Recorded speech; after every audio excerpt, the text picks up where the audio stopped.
ए हो धान कूटा हो दुल्हा धान कूटा हो अपन बहिनी के ओखरी में धान कूटा हो अपन बहिनी के ओखरी में धान कूटा हो ओहो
बोला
ताली हो जाए हमारे दुल्हा सरकार के लिए।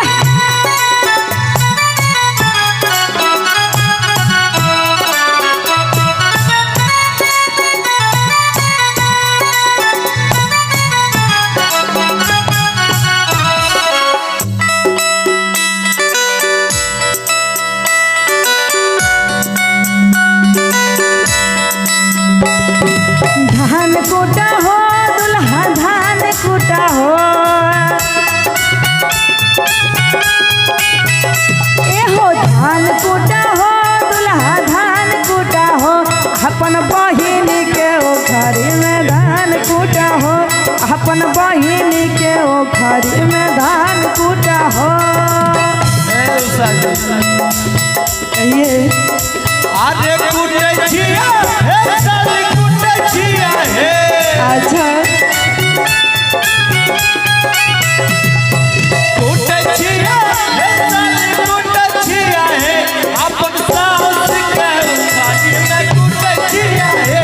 अपन सास के उखाड़ी में कूटे छिया हे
लेबा हे साली बीछ लेबा हे तोरा बहिन के सुपति में बीछ लेबा हे तोरा बहिन के सुपति में बीछ लेबा हे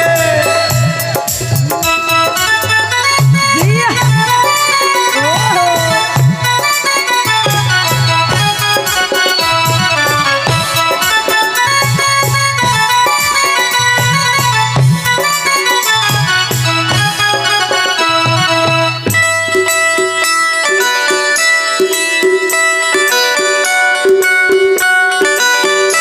ओहो धान कूटा हो दुल्हा धान कूटा हो